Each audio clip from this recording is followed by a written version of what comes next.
Hola a todos y todas, mi nombre es Benjamín Navarrete Francisco, yo soy especialista en patología de obras de construcción, en lo específico estructuras de hormigón armado. También soy especialista en análisis y comportamiento estructural. En esta oportunidad veremos la lección, el concepto de rigidez. Es importante indicar que vamos a explicar el concepto de rigidez a partir de la rigidez del material, la rigidez de la sección y la rigidez del elemento y estructura. ¿Ya? Me voy a apoyar en una animación para comenzar, ¿no? Y lo primero que veremos será el concepto de rigidez del material, ¿ya? Que corresponde a la gráfica tensión-deformación, ¿ya? En que cuando uno aplica una fuerza, el gráfico te va marcando una cierta deformación, que es una curva, que puede ser una recta, ¿no? Dependiendo si el comportamiento del material es lineal. Pero bueno, el ángulo que se forma entre esta curva y la horizontal corresponde a la rigidez o al módulo de formación o de elasticidad del material, ¿ya? Ese ángulo es cateto opuesto, que sería la fuerza dividido por cateto adyacente, que es la deformación. Por lo tanto, el módulo de formación o elasticidad queda definido por una fuerza, por una tensión, dividido por una deformación que puede ser también una deformación unitaria. Y a eso le vamos a llamar K. Entonces, lo primero que hay que entender es que tenemos materiales que son más rígidos que otros. Cuando la pendiente es más bajita, el material es más flexible. Cuando la pendiente es más grande, el material es más rígido. Madera, hormigón, acero, ese podría ser el orden, ¿no? El acero es un material como material, ¿no? Muy rígido en comparación con los otros dos materiales. En general, la madera, tenemos maderas que su módulo de elasticidad se iguala al módulo de elasticidad del hormigón, porque tenemos distintas especies, ¿no?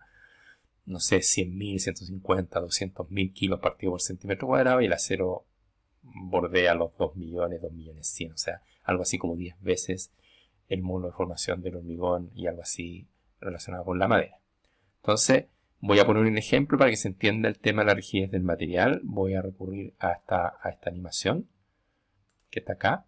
Entonces, fíjense bien, tenemos dos columnas, ya ambas están empotrada libre en su extremo superior. La sección es B por H, tienen la misma sección, las mismas dimensiones, por lo tanto tienen la misma inercia, ¿ya? Y las dos columnas tienen, fíjense bien, la misma altura, ¿ya? Pero la diferencia es que la columna de la izquierda, la columna 1, está fabricada o construida con un material que tiene una rigidez, un módulo de formación o elasticidad de 50.000. En cambio, la de la derecha, el material 2, tiene una rigidez de 200.000 kilogramos fuerza partido por centímetro cuadrado. Entonces, fíjense bien, aquí vamos a ir construyendo el gráfico fuerza de formación, ya, para ir viendo qué ocurre cuando yo aplique una fuerza. Entonces, lo que voy a hacer es aplicar una fuerza en la parte más alta de la columna y vamos a ver cómo estas se deforman. Vamos a esperar que esto ocurra. Fíjense bien, ahí comenzamos por la rigidez material. Ahí está la fuerza. La fuerza que aplicamos es la misma. Y fíjense bien cómo se deforman. Vean el gráfico también.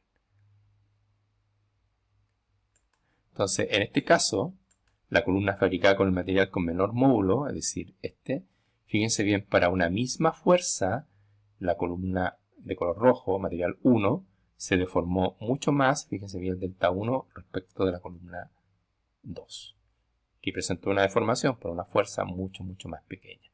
¿Y esto por qué? Porque ambas columnas no están fabricadas con el mismo material. Material 1, 50.000 y material 2, 200.000.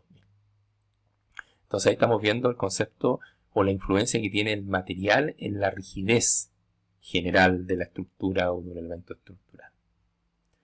Vamos ahora al segundo, que es la rigidez de la sección, ¿ya? Para eso voy a recurrir acá está la fórmula. La rigidez de la sección ahora se define como el módulo de formación o elasticidad, que es lo que acabamos de ver, ¿no? Pero ahora aparece la inercia, se multiplica por la inercia, y eso me da la rigidez de la sección. Entonces nuevamente nos vamos a apoyar con la animación y vamos a ver cómo continúa, ¿no?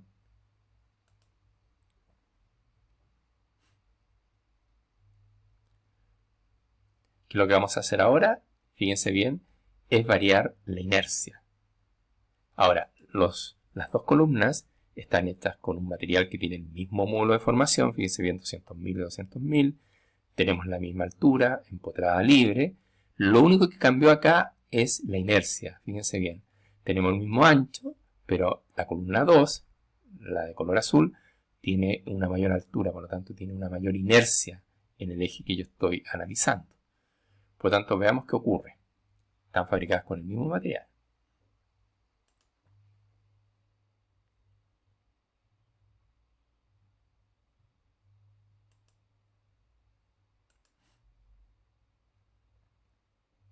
Ahí viene la fuerza. Y fíjense bien nuevamente lo que ocurre. La columna 1 es mucho más flexible porque tiene menos inercia que la columna 2. Por lo tanto, la columna 1, fíjense bien, pero la misma fuerza se deforma mucho más que la columna 2. ¿Se fijan la influencia de la inercia? Aquí un paréntesis bien interesante porque en general lo dije, ¿no? El módulo de elasticidad del acero es del orden de 10 veces el del hormigón, por ahí, ¿no? Entonces el acero como material es muchísimo más rígido. Pero en general cuando uno habla de estructuras ya construidas, ¿no es cierto?, proyectadas con sus pisos, etc., siempre se habla de que las estructuras de hormigón armado son muy rígidas en comparación con las de acero. ¿Esto por qué? Porque si bien el módulo de elasticidad es mayor del acero, las secciones que se requieren para resistir determinadas cargas, dado que el hormigón resiste mucho menos que el acero, la sección necesaria, el área que yo necesito para resistir cargas, es mucho mayor en el caso de las estructuras de hormigón armado que en el caso de las estructuras de acero. Por lo tanto, la inercia es muy grande en las estructuras de hormigón armado respecto al módulo de elasticidad. Entonces, fíjense bien, este producto ahora, ¿quién gana la pelea? La pelea la gana el hormigón, que pese a tener un menor módulo de elasticidad, ¿no es cierto?, respecto al acero, como tiene una inercia muchísimo más grande, este producto resulta ser mayor. De ahí que las estructuras de hormigón armado se consideren muy rígidas en comparación con las estructuras de acero. Veamos ahora la rigidez del elemento. Fíjense, acá está la fórmula. Interviene el módulo de formación o de elasticidad, la inercia, es decir, aquí está la rigidez de la sección, pero fíjense bien, en este caso se agrega a la rigidez del elemento su longitud o su altura, ¿no? Y un coeficiente phi que viene a reconocer el tipo de vínculo que tenga el elemento estructural, sea una viga, sea un pilar, etc. ¿Ya? Entonces, aquí está lo que sería la rigidez del elemento, inversamente proporcional a su longitud, es decir, mientras mayor es la longitud del elemento estructural, más flexible, menos rígido es ese elemento estructural. Ya voy a explicar a qué corresponde el cociente phi. Veamos entonces, apoyémonos nuevamente en la animación. Veamos qué ocurre, ¿no es cierto?, en este tercer caso. Que lo que vamos a hacer acá es, vamos a tener el mismo material. Fíjense bien, ahora nuevamente tenemos la misma inercia en ambas columnas. Todo igual, todo exactamente igual. Pero ahora la altura es diferente. La columna 2 tiene una mucho menor altura que la columna 1. El resto, repito, tiene la misma inercia, empotrada libre, el mismo módulo de elasticidad del material, ¿ya? Pero ahora la columna 2 es más corta. El hecho de ser más corta, fíjense bien, la convierte en una columna mucho más rígida. Notar que esto está al cubo, o sea, la influencia de la longitud en la rigidez es muy significativa, ¿ya? Entonces, ¿qué es lo que ocurrió? Nuevamente lo mismo, que la columna que era más grande, de mayor altura, se deformó mucho más que la columna 2 para una misma fuerza. Entonces, en este caso, la rigidez, fíjense bien, se vio influenciada por la altura, ¿no? Y de manera muy significativa, ¿ya? Entonces ahí tenemos el tercer concepto que quería explicar, que era la rigidez del elemento. Ya estamos hablando de la rigidez de la estructura, ¿no? Bien, entonces lo que estaría pendiente es ver qué pasa con el cociente phi, ¿no? Cómo interviene el cociente phi, qué importancia puede tener. Entonces fíjense bien, el cociente phi lo que viene a reconocer es el tipo de vínculo que tenga el elemento estructural. Fíjense bien, aquí tenemos dos elementos, dos columnas. Fíjense bien, estas dos columnas están o son fabricadas exactamente iguales. tienen el mismo módulo de elasticidad, tienen la misma sección, tienen la misma altura, vamos a aplicar la misma fuerza en el centro, pero fíjense bien la diferencia. Esta columna que está aquí a la izquierda está biarticulada y la columna que está a la derecha está biempotrada. Lógicamente la columna biempotrada, como no puede girar en la sección de arranque, lógicamente se opone mucho más a ser deformada, ¿no?, para una misma fuerza que cuando la columna está biarticulada, que permite el giro de manera inmediata en la sección de arranque, ¿ya? Entonces, si uno visualiza estas dos columnas, inmediatamente concluye de manera intuitiva de que esta columna se va a deformar más que esta, por lo tanto esta columna es más flexible que esta, pese a que el resto de los parámetros son el mismo. Veamos.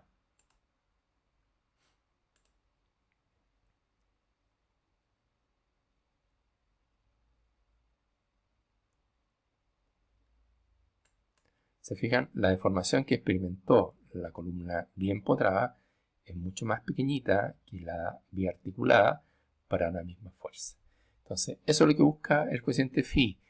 Para calcular la rigidez, el coeficiente phi, con determinados valores, ¿no?, tiene en cuenta si la columna está biarticulada, si está empotrada articulada, si está empotrada libre, si está biempotrada, si tiene empotramiento pero con desplazamiento superior, etc., ¿no? El coeficiente phi busca reconocer eso, pero a nosotros que nos interesa en esta lección es el concepto general, ¿no?, que dependiendo del tipo de vínculo, lógicamente la rigidez varía del elemento estructural, pese a que el resto de las propiedades pueden seguir siendo las mismas. Veamos ahora un ejemplo de aplicación, ¿no?, que es muy interesante, ¿no? Fíjense bien, este sistema estructural, ¿no?, un sistema de 2 patas en el primer nivel, 3 patas o 3 pilares en el segundo nivel, ¿ya? Un marco de 2 pisos, repito, esto es conceptual, ¿no?, ¿ya? Por eso que uno utiliza estos ejemplos bastante sencillos, ¿no? Tenemos la viga superior, que sería la viga cielo del segundo nivel, y la viga inferior, que sería la viga cielo del primer nivel, ¿no? Ahí está, ¿ya? Y fíjense bien, tenemos una columna aquí en el centro, la columna 2, con empuje al vacío, parece que al vacío, ¿no? O sea, no tiene acá, ¿no es cierto?, una columna que continúa hacia abajo, ¿no? Repito, esto es un ejemplo para explicar el concepto asociado a rigidez, ¿no? Tanto en el primer nivel como en el segundo nivel tenemos carga uniformemente repartida, que vamos a considerar de igual magnitud en ambos niveles, ¿no? Entonces, vamos a analizar diferentes casos que se pueden presentar. Esa es la idea que quiero ahora explicar, ¿no?, o mostrar. Fíjense bien, el primer caso es el siguiente. La viga superior, es decir, toda esta viga, que es de 2 tramos, tiene la misma inercia que la viga inferior. Fíjense bien, inercia A, inercia B, inercia A es igual a la inercia B. Esto es viga inferior y esto es viga superior. Fíjense bien lo interesante acá, ¿ya? Aplicamos carga y esta viga se deforma en el centro un determinado valor, por decir algo, 3 milímetros. Y esta otra viga que está acá, como recibe las mismas cargas, porque estamos cargando con la misma carga, y como tiene la misma inercia, también se va a deformar 3 milímetros. Por lo tanto, esto baja 3 milímetros y esto baja 3 milímetros. Por lo tanto, lo interesante aquí es que si tienen la misma rigidez, este pilar que está acá no cumple ninguna función porque no se deforma. Por lo tanto, si no se deforma, gráfico de tensión-deformación, para deformarse tiene que haber la aplicación de una carga. Si no hay deformación, no hay carga, o al revés, si no hay carga, no hay deformación. Por lo tanto, lo interesante aquí es que si tenemos la misma inercia, este pilar de acá no está cumpliendo ninguna función estructural, ¿ya? Porque no transmite carga. Toda la carga, veamos el flujo, toda la carga que está actuando en el segundo nivel, en la viga superior, fíjense bien, fluye hacia la izquierda y baja. Lo mismo acá, fluye hacia la derecha y baja. Las cargas que están actuando acá fluyen hacia la derecha y bajan por el pilar 5 y acá por el pilar 4. ¿Se fijan? Este sería el flujo de carga si es que la rigidez de las vigas superiores es igual a la rigidez, a la inercia de las vigas inferiores. Vamos ahora al segundo caso, en que la inercia de la viga superior es más pequeña que la inercia de la viga inferior. Es decir, la inercia en A de la viga superior es menor que la inercia en B. Entonces, fíjense bien, ¿qué significa eso?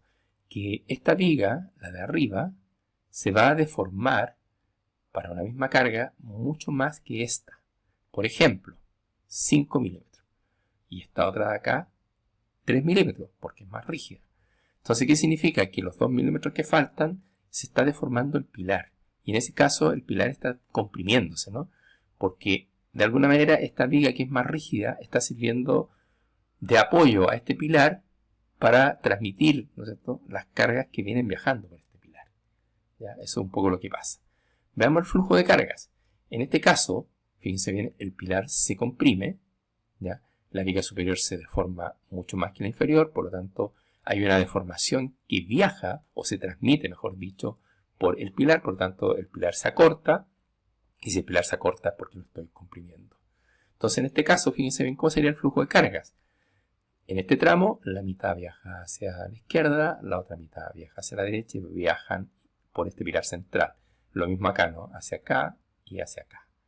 Abajo, estas cargas que vienen viajando aquí, fíjense bien, viaja la mitad, el 50%, hacia la izquierda y lo otro hacia la derecha, al igual que estas cargas, ¿no? Estas cargas ahora viajan completamente todas hacia la izquierda y esta hacia la derecha para terminar finalmente en el suelo. Entonces, en este caso, en que la inercia de esta viga es menor que la inercia de la viga inferior, en ese caso este pilar queda trabajando a compresión. Vean la diferencia y la importancia que tiene la rigidez en cómo es la distribución de esfuerzos y cómo es el flujo de cargas en los diferentes elementos estructurales.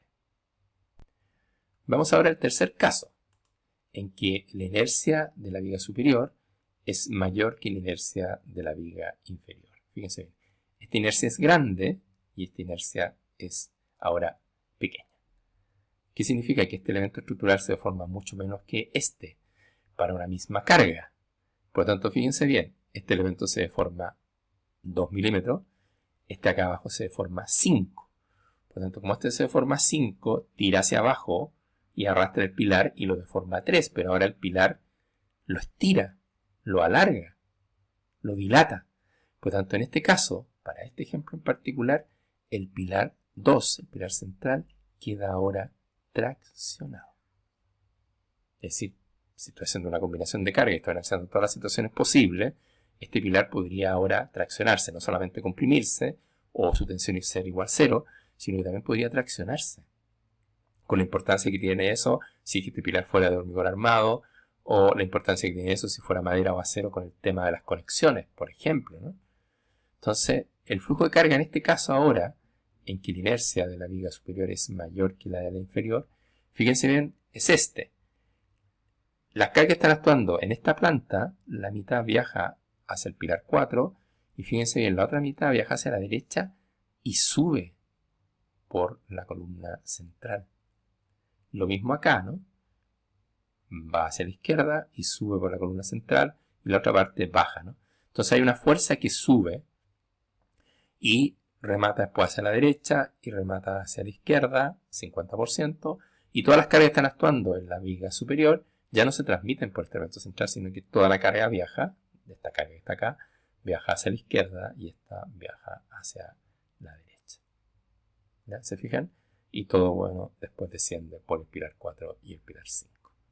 Entonces, en este caso, en que tenemos una inercia mayor en las columnas de arriba, que en las vigas de arriba, que en las vigas inferiores, ¿ya? En este pilar central ahora aparecen tracciones. Por eso es que es importante ponerte en todas las situaciones que se pueden presentar para concluir finalmente cuáles son los esfuerzos pésimos o críticos en cada uno de estos elementos de la estructura, y eso va a estar condicionado, tal como lo estoy viendo acá, a la rigidez del conjunto de elementos que tengo acá, ¿no? ¿Cómo son esas rigideces? De tal manera de ponerme en todas las situaciones, en todos los casos posibles, para poder finalmente concluir y diseñar correctamente cada uno de ellos. El tema de la rigidez cobra también importancia cuando yo calculo reacciones. Cuando estoy hablando de vigas hiperestáticas, ¿no es cierto?, en que el nivel de rigidez, el valor de la rigidez de los distintos tramos o de los distintos elementos va a condicionar finalmente el valor de las reacciones que yo tengo en los apoyos, donde las vigas o los marcos, etcétera, puedan apoyar. Entonces, en estructura hiperestática, el tema de la rigidez también condiciona fuertemente el valor de las distintas reacciones que voy a tener en cada uno de los vínculos o apoyos, ¿no?, que tenga esa viga o ese sistema estructural. Realicemos una síntesis. En este video has aprendido el concepto de rigidez tanto del material, de la sección, del elemento y de la estructura. Corresponde ahora que sigas ejercitando estos contenidos a través de los ejemplos de dimensionamiento que están disponibles en la página bnacademia.com. Es importante mencionar que los contenidos de este video tienen como objetivo complementar la formación universitaria, especialmente estudiantes de las carreras de construcción, arquitectura. En ningún caso buscan reemplazar o sustituir la formación recibida en su carrera y menos habilitarlos para el desempeño profesional. Muchísimas gracias.